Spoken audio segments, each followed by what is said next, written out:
Merhaba arkadaşlar, Yay burcu arkadaşlarım. Nilda ile kanalıma hoş geldiniz. Bugün yeni haftayı konuşuyoruz. 14 Şubat 20 Şubat haftasında bakalım Yay burçlarını neler bekliyor. Haritaya baktığım zaman Ay sizin 8. evinizde. Sanki ödemelerle alakalı, borçlarla alakalı bir gündem var ve bu aslında daha çok ailevi bir problem gibi görünüyor. Sizin gelirlerinizde de aslında sıkıntı var. Yani ya çalıştığınız yeri benimsemiyorsunuz, orada parasal bazı sorunlar yaşıyor olabilirsiniz. Bunun dışında aslında güzel açılar çok fazla ama Ayın burada Plüton ve Merkür'e de karşıt açı yapması iş konusunda bir tamamlanma yaşayacağınızı gösteriyor. Belki söylediğiniz bir sözden dolayı sıkıntıya girebilirsiniz veya negatif şeyler duyabilirsiniz çalıştığınız yerde parayla alakalı olarak. E, Gelirinizin azalacağını öğrenebilirsiniz ya da borçlarınızı ödemeye yetmediğini öğrenebilirsiniz. Bu şekilde bir sıkıntılı bir karşıtlık enerjisi var. Yani göremediğiniz noktalarda birdenbire karşınıza çıkacak borçlar olabilir mesela. Üçüncü evinize baktığım zaman Kova'da zaten Güneş ve Satürn var. Yeni anlaşmalar için çok da gücünüz yok. Yeni bir işe girmek ya da başvuru yapmak gibi durumlar için çok da enerjim yok diyorsunuz. O noktada çünkü Satürn ve Güneş çok yakın birbirine ve Satürn Güneş'in bütün enerjisini emer. Dolayısıyla sizin canlılık enerjinizi biraz bloke ediyor gibi görünüyor. Dördüncü evinizde şu an Jüpiter ve Neptün var. Jüpiter'in olması çok güzel. Evde bir genişleme olabilir. Orada bir maddi olarak bir artış söz konusu olabilir. Ama Neptün'ün orada olması bu havaya biraz sisli puslu enerji katıyor. Tabii Neptün'ün de Ay'a yaptığı çok güzel bir açı var. Belki evle alakalı olarak tam da net göremiyorsunuz bazı şeyleri. Sanki orada e, sizin hoşunuza gitmeyen, benimseyemediğiniz durumlar olabilir arkadaşlar. Bu biraz sizin belki ailevi borçlar sebebiyle sıkıntınız olabilir gibi görünüyor ama genel olarak Neptün'ün Ay'a yaptığı güzel açı orada biraz umut vaat ediyor gibi görünüyor. Sadece yaptığı etkiden dolayı sisli puslu enerji yapması evi tam olarak netleştirmiyor yani durumu. Sisli puslu belirsiz bir hava var gibi görünüyor burada. Bakalım iş evinizin yöneticisi nedir burada? Venüs'ün çok güzel bir açısı var Uranüs'e.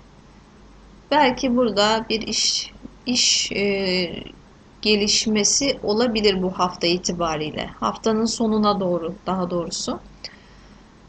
Çünkü burada yeni bir iş teklifi de alabilirsiniz fakat bu iş teklifi uzaklarla bağlantılı olabilir mesela. Böyle bir enerji var. Bunun dışında aşk evinize baktığımda aşk eviniz çok hareketli ama Mars'ın Ay'a yaptığı bir karşıtlık olduğu için burada yine e, tam olarak durumları göremiyorsunuz. Yani karşı taraftan da emin olamıyorsunuz gibi görünmüş arkadaşlar. Yeni tanışmalar olabilir mesela bu hafta itibariyle. Heyecanlı bir hafta olacağı benziyor. Çünkü burada Jüpiter'le de bağlantı kurması Mars'ın aslında güzel bir tanışmada yaşarsın diyor. Yedinci evinize baktığımda Merkür işte. Merkür'ün burada Ay ile yaptığı karşıt açı ama tabii Ay orada durmayacak. Ay ilerleyecek arkadaşlar. Haftanın e, mesela çarşambadan sonrası daha rahat enerjiler var. Çünkü Ay oradan çekilecek ya. Ay oradan çekildiği zaman çok daha rahat hissedeceksiniz bu söylediğim konularda. Belki de evleneceğiniz kişiyle karşılaşacaksınız yani. Öyle aslında güzel bir haftadayız. Başak sizin 10. eviniz. Belki güzel de bir iş fırsatı yakalayabilirsiniz. Sadece şu haftanın 3 günü özellikle parasal kaynaklarla alakalı biraz sıkışıklık hissedebilirsiniz. Ben bu kısmı çok uzattım bu sefer. Desteğe dönelim. Bakalım Yay burcu arkadaşlarım bu hafta neler yaşayacaklar?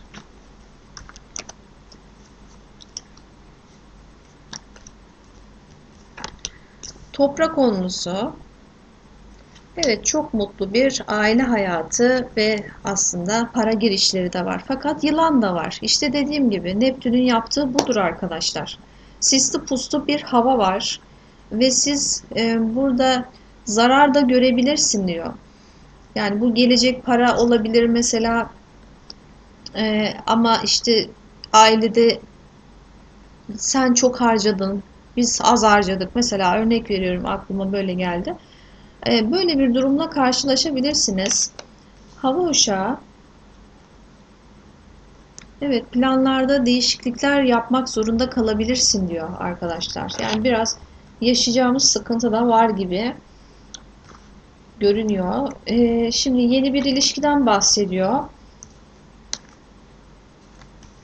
Ama bu ilişki özellikle zor olabilir senin için diyor. Çünkü belki aranızda yol mesafesi var ya da e, karşı taraf açılmıyor veya siz açılmıyorsunuz gibi görünmüş arkadaşlar. Burada biraz sıkıntılı bir süreç var. Özellikle haftanın sonuna doğru bunu yaşayabilirsiniz.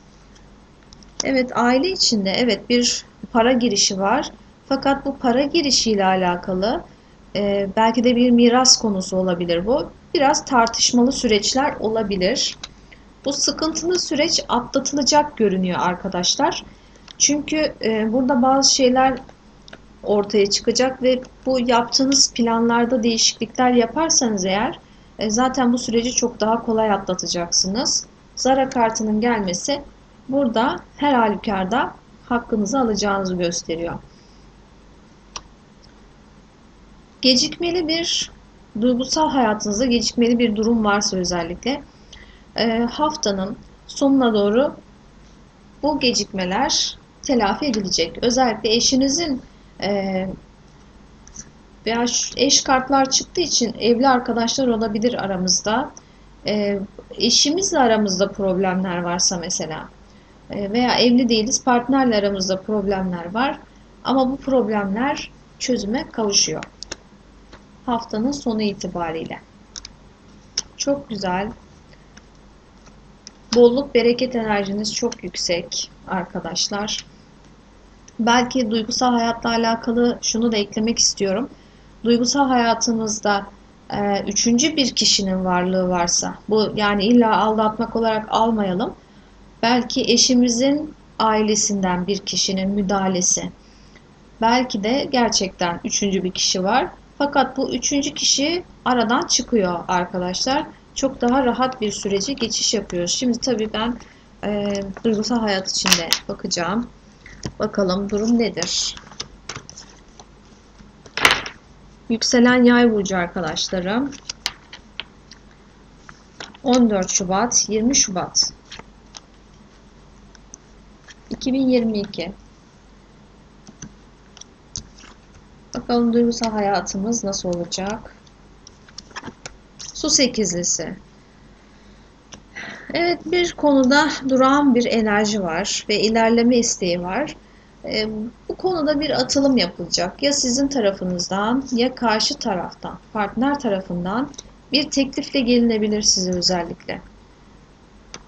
Sevgililer ve Yakut. Evet, bir sanki kopukluk olmuş, birazcık sanki ayrı kalmışız gibi görünüyor arkadaşlar.